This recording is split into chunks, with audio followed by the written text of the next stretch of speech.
Johnny Walker. Dude. And we are live, folks. Welcome to the Sit Down Standard, the podcast celebrating all the amazing things you can do while sitting, whether it's enjoying movies, watching television, or playing games. I'm one of your hosts, David Bray. I'm joined, as always, by Gerald Bales. Hello. I didn't have anything special there for you, okay? It's okay, I'm not very special. But we saved all of our special. For this week's special guest, Mr. Dan Jackson. That's Mr. Wait. I already did it. You always are Mr. Dan Jackson. I should knight Dan Jackson. We should do that. Why don't we do that? I know England's the only one that knights people. We should give people stuff. Yeah, well, it's called medals for battles and stuff. Got to actually go do something. Anyways, if you are listening to the audio version, what are you doing? You're getting half the experience. Go to youtube.com/sitdownstandard. We put together this wonderful high-end production. Yeah, we're in the studio right now. Exactly, the studio. So you can go there, or of course you can listen to the audio version on SoundCloud, iTunes, Stitcher Radio, and Google Play Store. I'm trying to find more Just places. all of them, honestly. Carrier Pigeon. All the ones that really matter. If you get a boom box and you put it upside your head, I think we can play through that. There's lots of things you can do. We're in the when are we going to be on AM, David? That would be awesome. Where's our satellite radio talk? We got to get the NPR voice. Yeah. Hi, welcome to the Sit Down Standard. Do. Sounds really good. Anyways, also you can always, of course, send us your emails. The email address is sitdownstandard@gmail.com. We encourage you to send us an email because you have a chance to win a $5 gift card to Amazon, Starbucks, or Steam. So definitely do that. We will give you a big shout out on the show. But now that we got all the plugs out of the way, let's do what we do every week. Oh, what you doing? Oh, what you doing? What you doing? Ba-da-da-da, ba, pa, pa, pa. We just stare at him. It's awesome. I just let him do its thing. Get it out of his system, Let him do it. He's the producer. It's his show. That's right. That's right. I get to sing every week. Ends. Huh? Wait till it ends. No way. It'll end. It'll be... If someone sends us an email and tells you to stop singing, do we have to give them $5? Yes. I'll do it. I'll give you 10 if you make Nice. David stop singing. Anyways, let's start with our special guest, Mr. Dan Jackson. What you doing? What you been up to, man? Long time. Well, you've been on the show. What was the last time you were? God, Batman? Episode 7. Holy crap. So we're on 65. So sorry. Sorry. That's how special I am. Well, they must have got lost in the mail there. Been off work for 2 weeks, so been watching television for Catching the most up. part. Yeah, catching up on TV. Walking Dead, Westworld. Haven't played any video games. You got to get closer, buddy. You are NPR in it. Come on, eat the microphone there. What else? And lots of Star Wars. Lots of Star Wars movies. You're rewatching all of them? Rewatched them all. Clone Wars, cartoon, You can tell because he'll Rebels. text me and be like, Gerald, I got this theory about this thing after I saw Force Awakens again. See, I still haven't seen the Clone Wars Cartoon Network show. I still haven't watched it. I watched the longer. It looks like Samurai Jack. Yeah, the Cartoon Network one. Yeah, and then but Okay. I didn't watch the syndicated stuff. The Disney one, yeah. Yeah, the Disney one. Okay. But I need to fix that. I know. Actually, I still haven't seen that old one. But I've seen the Clone Wars, the canon stuff, but I haven't seen the old stuff. But Oh, okay. how The Cartoon many Network one. episodes? It's like 6 seasons, right? Yeah, It's a there's lot. 6 seasons. But they're not. They're like 15. There's a lot of filler stuff for one. So It's just there's battles, a list, right? Well, there's a list online somewhere where these are the integral ones you should watch if you care about the canon and all that kind of stuff. If you're a real Star Wars fan. But No, I I'm mean, just it's a kids show, so there's a lot of filler stuff. It's this doesn't really. kidding. Oh, see, you get a. I tend to disagree a little bit. It's darker than Rebels. And if you like Rebels, It's No, darker than I'm Rebels? saying don't watch Clone Wars. I'm just saying there's a lot of episodes in Clone Wars that if you're watching it for the first time, you don't really need to watch it if you're just trying to get through as quickly as possible to get all the canon info. well, it's like a lot of shows. They're just trying to get their footing on Yeah, what yeah. they're about, what they're trying to accomplish. And like, all Not of even that, but it is a kid's show, so there's C-3PO and R2-D2 another adventure that doesn't really matter. I still don't necessarily agree with that. You don't want to know what happens. You know the stuff C-3PO's seen, man. Well, I mean, if you have the time, obviously watch all of them and watch them in chronological order. 'Cause And the they're order on- that the seasons are in is bonkers. They definitely They bounce around? Mm-hmm. Yeah. Is it Netflix has it now? I Yep. think Mhm. so you can actually everybody can has net. Come on, either you or your friend. You got your uncle's password Yeah, or something. exactly. If Come on. not, Gerald's login is Exactly. no. So I'm catching up on a lot of that. I'm actually watching them in chronological order because when I watched them originally, it was release periods. It's a mess too. When I first watched it, I watched it. in Why did they chronological do order. that? Was it multiple directors, multiple writers, or was it just of an course idea there like is, they but wanted I- to Quentin Tarantino it up? Yeah, no, there's multiple. It was mostly directed by Dave Filoni for the most part, like did who's doing Rebels or Yeah. it was executive producer on Rebels, but it's a lot of good stuff though. It's it bounces around, but a lot of it is we wanted to tell this story, and I'm sure George Lucas was behind the scenes like, let's tell this story, and then jumps to like, now I want to tell this story, and then jumps to another one. That's a good impression. He was he was still involved with all that stuff at the time. Oh, At yeah. a point, yeah. Oh Oh, yeah, I no. didn't know that. No. They had to rip control away from him. I remember when they had the interview with him afterwards, because obviously after the success of episode 7, they're like, it's kind of messed up because it's like, go back to the guy that originally, like, because he created it and then broke it, and then now it's good again. So like, they're like, so you thought you were the only one who could do it, right? Huh? And then he's like, well, it's like they took my children away. It's like, oh God, like not the reaction. Yeah, I was I think hoping he's for. definitely kind of sour about it, but in all, he's like, I get to spend time with my, he's married now, I think, and all that kind of stuff. So He's he like, gets to you spend see more time this on it. giant ranch that I live on? Yeah, I'm okay. Not that, but I'm sure that's a lot of stress to be like, you have to make a good Star Wars movie. Like, a lot depends on that, You said No. he broke it? Well, a lot of people would argue that he broke this. He broke his run of what his interpretation or his vision of Star Wars because of the prequels. Do you disagree? You I do disagree.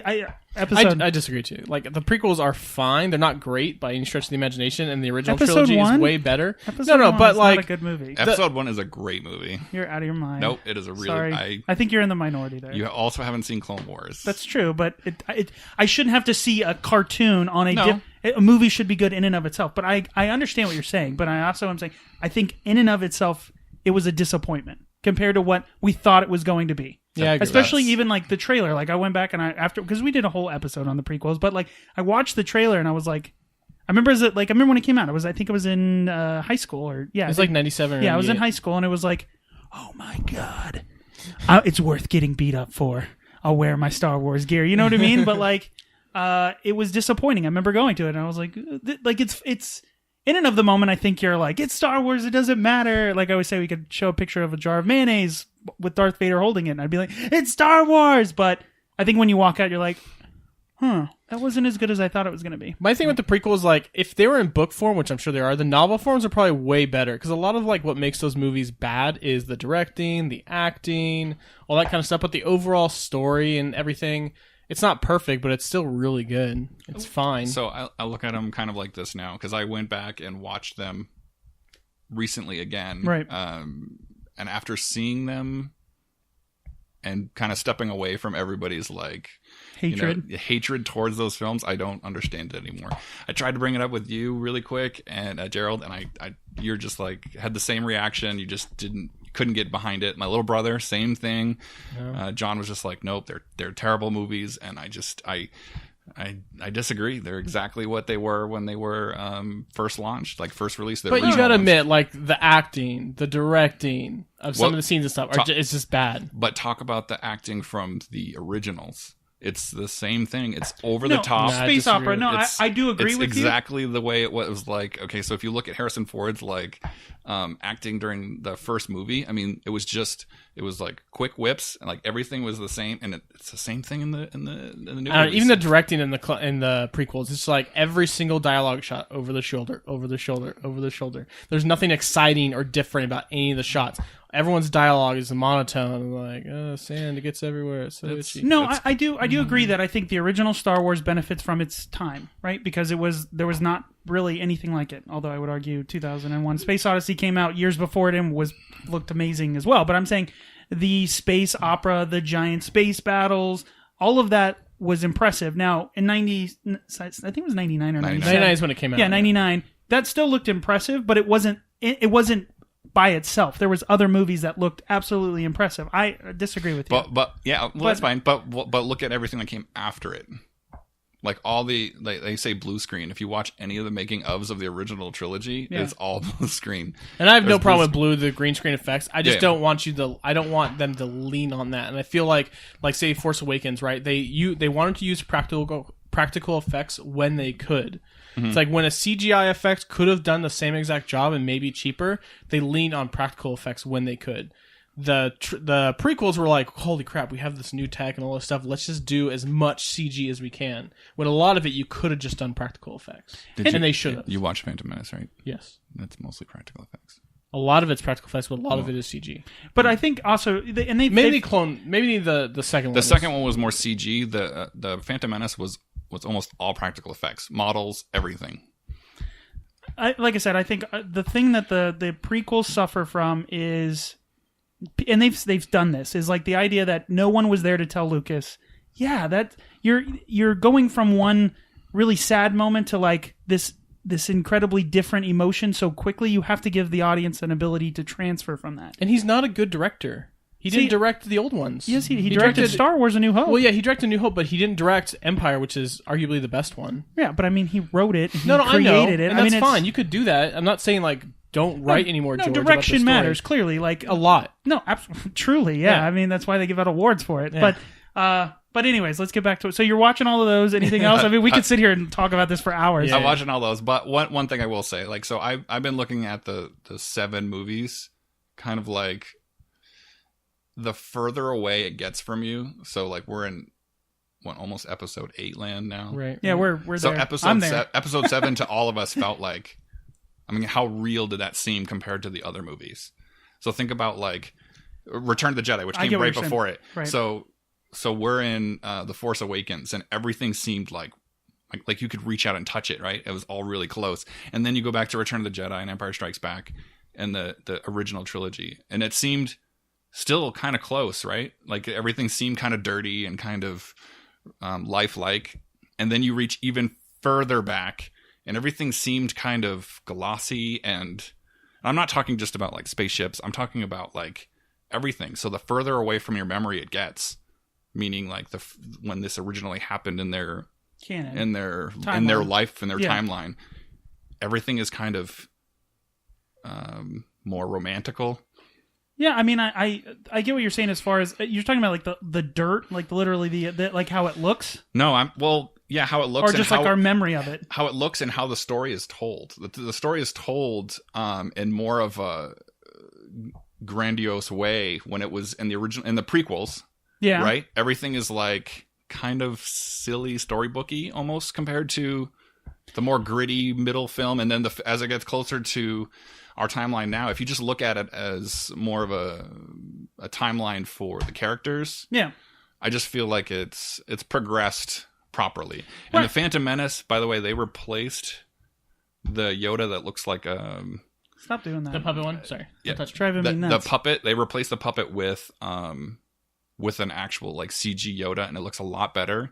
Yeah. And they went back and actually did the Blu-ray versions. Yeah, they replaced. I have a problem. I know it looks better, but I have a problem with like same thing in like the ET with like taking out the guns and putting in the walkie-talkies. Like it's a form of art. Like stop, it's done. Like it's in the can. Knock it off. When the artist is making those changes, but why? Because he wasn't happy with it. I mean, I wasn't happy with the way Yoda looked. He looked ridiculous. But there's an idea about like something being finality, right? This idea of like, okay, look, an artist, and most people who are artists probably could sit there forever, but eventually you got to stop and you got to actually produce and be done with it and move on. But you should find out if you like the art or if you like the artist. Yeah, I agree with you, David, but like, as long as it's the artist, it's the original creator making those changes, then you're kind of like, well, he's the quote unquote genius. This is what he saw. This is his quote unquote vision, so let him do its thing. Now, if it was the studio going in, be like, we're going to change your movie because we like this better. That's bad. Yeah, but I don't know. Sometimes I have more of I think it's not just the artist. I think the studio is telling him that it's the artist. Before I get onto what else I'm doing, in order, your favorite Star Wars movies. Just out of curiosity, because I was going to text you guys this. So for me, it's probably, and we talked about this, I actually like New Hope more than I like Empire. So New Hope, Empire, 7, episode 7. Oh, okay. It was really good.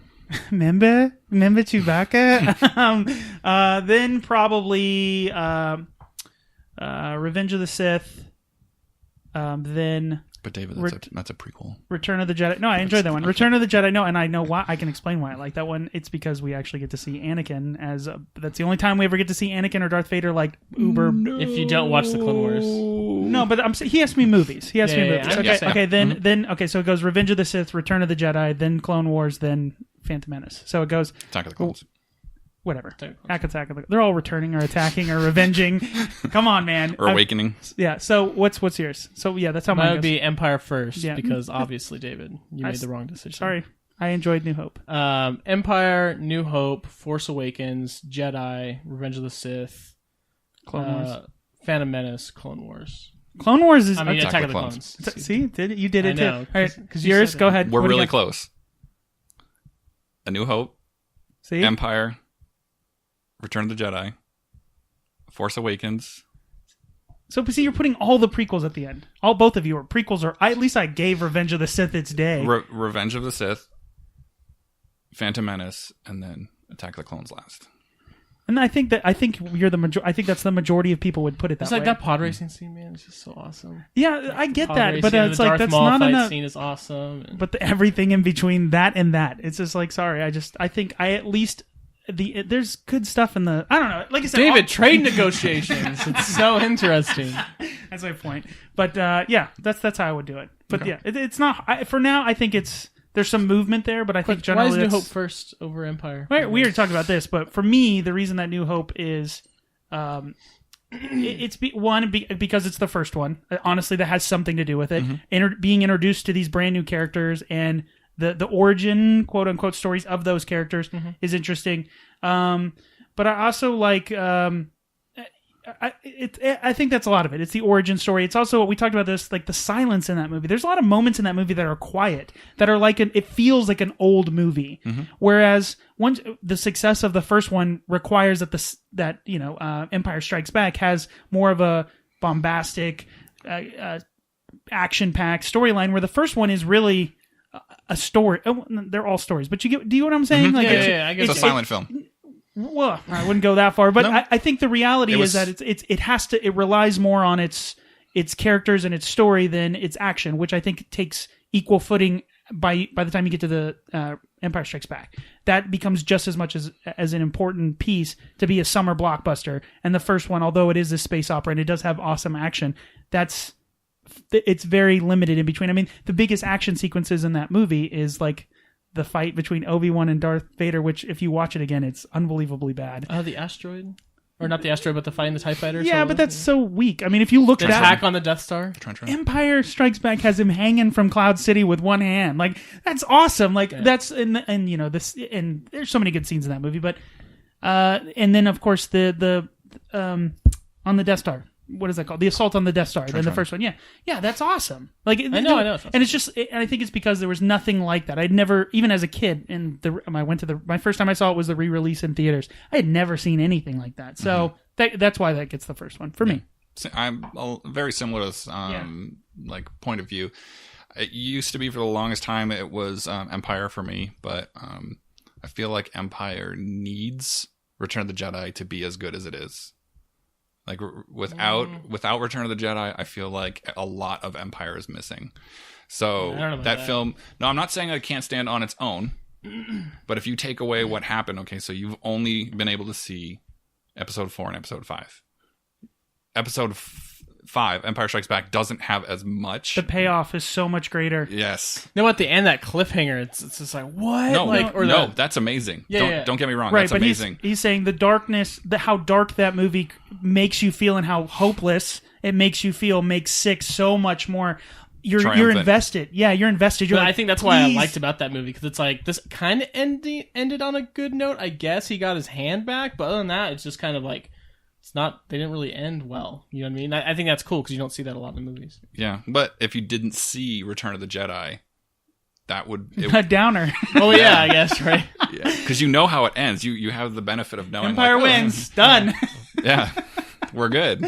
And but done. I don't know, just something brilliant about No, it. that does make sense. That's why for me, it has to go in order, because Right. if I'm looking, like, if I had seen them all fresh, just seeing, like, everything that they did with A New Hope, and then Empire, like, for me, like, it was the same with you. It's so powerful, like, all the things that you learn about the characters, like, you meet these characters, and then you're like, okay, what do we get to learn about them? Right. Then you learn everything about them, but then the stakes are raised at the same time, and then you get a huge payoff with Return of the Jedi. And just Boba Fett, guys. Boba Fett's in it. Boba Fett.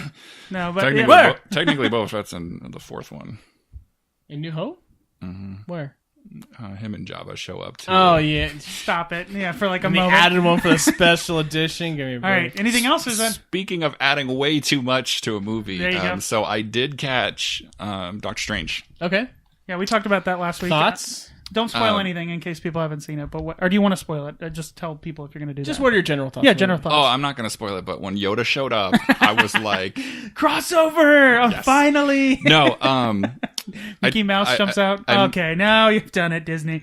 I messaged Gerald. I said special effects were great, and anybody who hates the prequels and loves Doctor Strange, get out, because it's all blue screen. I mean, the whole that's movie, not the reason why people hate the prequels, though. No, but anyway, No, so that's not the only reason. But yeah, I mean, That's a bigger reason. But a lot of people say like, oh, there's too much special effects. The whole movie's this and the whole movie. So that's I still argue that I could make the argument against you. The problem, and we talked about this, I think, in the review, is like special effects have caught up with the uncanny valley is here. Like special effects in the 90s are not great compared to special effects now, as far as the difference between real life and CGI. I mean, like it's getting to a point where it's like I start to freak out. Like we're not going to need actors. We got Robert Downey Jr. Well, no, young. I was gonna say young Robert Downey Jr. Westworld had like young Anthony Hopkins. You're It's like whoa, and it's looks weird. like- Yeah, it's not did. bad. Dead on. Yeah, it's legit. Spoiler, but yeah, but no, okay. So it was a great movie. Don't get me wrong. I'm sorry. It was a good movie. It wasn't a great movie. see, I would argue. It was a great movie. all the jokes missed. Yes, I'm sorry. The Beyonce jokes. Okay, I didn't appreciate that. I don't like when, and Disney usually doesn't do that. Disney doesn't traditionally make a time-sensitive joke. Because like in 40 years, people are going to be like, who? That was- Maybe it's Beyonce. That's Come true. on She's now. going to be, they're going to dip her in gold and keep her around forever. that was a DC movie joke. No, but I agree because and he doesn't have. There's lots of. Well, I don't know. Is there a lot of like? There's not a lot of one because the joke is about having one name. Like, oh, he says like Eminem and Beyonce, and I think he says Cher. But I'm trying to think. There's not like any one name famous forever. Don't place the joke there. It's not I funny. agree. It did feel out of place when he did it, and it went too long. Like, but Marvel kind of. Okay, so I don't agree with any of that. Like, I know like some of the jokes didn't hit hard in the movie like they do in other Marvel movies. But my thing is like for Doctor Strange's character, he's trying to fit in the spot, so he's going to do everything he can, even like try to make jokes with these people who There's ways to do. he's just trying to fit himself. Right, but in. there's And ways- I get it like that. No, but I think there's ways to convey that comedy without making it about pop culture. Like you look at like things like the perfect example that I think of is is it Avengers 2? Yeah, Avengers 2 when Captain America says, "Hey, he says some word and he's like language," and he's like or Iron Man curses and Captain America says language, and everyone's like, Iron Man gives him a hard time about like, really, we're fighting a bunch of we're potentially going to die and you're worried about language. Yeah. That's a joke that hits home because of the character. I think when you make a joke that's a pop cult, it's an easier joke, right? I mean, honestly, a joke that is Low-hanging timeless. fruit. Yeah, timeless jokes are fun are harder to do personally because you have to rely on human characteristics, human interaction, and how that's funny. It's observational humor versus, hey, isn't it funny that Beyonce only has one name and you have one name? Like, I get it, but it is low hanging fruit. But I think that was few and far between. I don't think those jokes were. And then when he's listening to Beyonce later, and come on, right? They pay it off in the end. I think that's funny. That was just a revisit to the same joke I didn't appreciate the first time, Yeah, and then they that's just true. did it again. Yeah, so. but I think the better joke there is the, and again we're The starting hand in the back. Yeah, there's the stealing books from behind him. But anyways, And then I think my biggest problem is what I don't appreciate or haven't been appreciating with the DC movies. It was a lot of like little steps, and then a lot of big steps, and then the end of the movie is like one quick step to the finish line. There was The third act of that movie is pretty quick. It's the way it wraps up. not that the way that they ended it. Again, I'm not spoiling anything, but the way that they ended it, there was it was almost a rush, and that scene and the way it ended didn't need to be drawn out. But for audiences who are not Marvel fans that are just like, what is going on? Because most Agreed. people going to see that movie are probably going to say, what is going on? There wasn't enough maybe explanation or... see, I think they can get away with the fact that it's like they basically explain there's this wizardy world where you can conjure and teleport and use magic, and then from there on, it's like you're in the world of that, so everything is free game. I agree that sometimes that's leaned on too much. It's like, well, it's magic, so stop asking questions. It's weird. It's like time travel, right? It's like time travel. It's like, well, we can travel through time. It's like, well, there's a lot of paradoxes within that don't explain it. It's just like, stop asking questions and enjoy the movie. But I think they do lean on the fact that it's like, well, it's magic, so shut up. Yeah, I can do this. Leave me alone. And like, there's a bunch of problems with the movie because it's one sorcerer versus another, and it's like, well, why can't the other guy just undo everything you just did because he has magic? You know, it's like got the eye. The third act just kind of fell a little flat. That's all. That's all. Yeah, I still think it was. But it's an origin story, so it's kind of hard to fit in this amazing origin and then just be like, oh yeah, we're fighting a big bad. Yeah, you can't have a 3 hour. You either have to have a 3 hour movie or break it up into make an origin movie and then make a full on Doctor Strange. And I love origin stories, but I'm actually starting to like.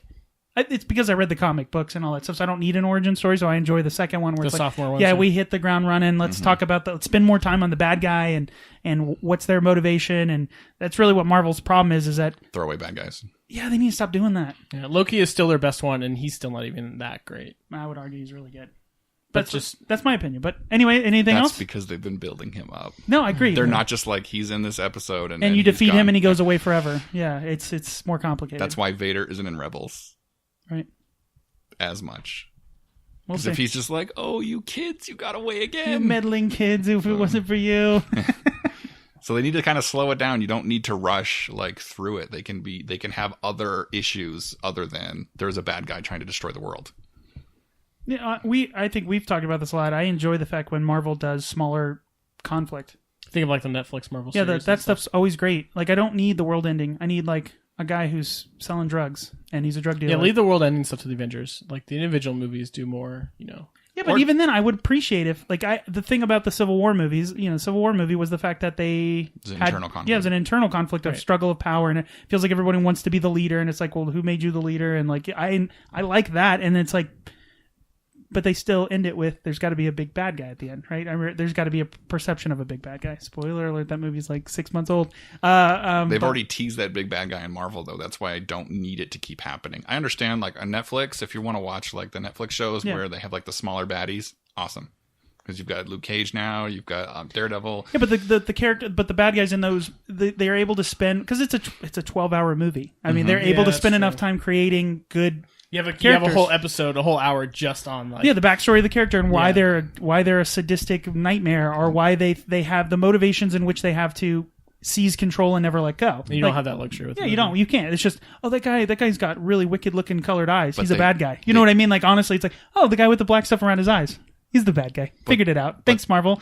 But they could be doing that with Thanos right now, and they're not. That is true. They're just have his own movie. They just keep talking about rocks, which all Marvel fans know what to expect. And they showed him once, like doing this, this.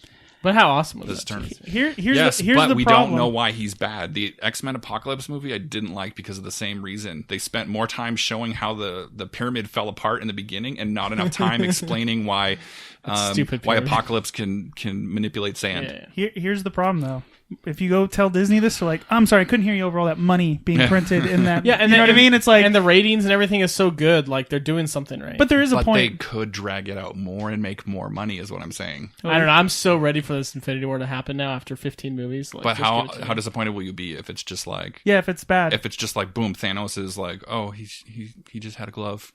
I think they learned their lesson with Ultron, but he fell off. He's defeated. Oh no. I think it's gonna be a lot more. And honestly, the unknown of Thanos almost makes it more like, he's some serious bad. And you kind of saw a little bit more in Guardians. Apocalypse was seriously bad too. No, Apocalypse was bad. Don't get me wrong. No, I'm not talking like he was a bad guy. Like he was a fierce. Super. Oh no, I know, but that's the mysteriousness of like, what can he do? What makes him so bad? It's also an awesome costume designer. Did you see that when he would touch them and give them their awesome costumes? He can also touch the TV and learn from the TV. How many when he did that? When he did that, all I ever wanted to do, remember, was it Fifth Element when she's watching and she's like, love or whatever. I forget what she says, but that's all that reminded me of. Anyway, so David, what you doing? Thank you. Most people don't do that on the show because I go, well, no, you usually do it. I shouldn't be so mean. I heard the show. I've heard the show once. Once. A couple things this week. First things first, I played a new board. Well, not a new board game. I played a board game with you that was new. Yes. Because I always play board games. With who, David? Huh? With who? You. Wait, you play board games? With Gerald. With Gerald. We got audio listeners. You can't just say you. Oh, that's true. That's true. I'm not used to another person. With Gerald. Yes, it was great. It's called Quirkle.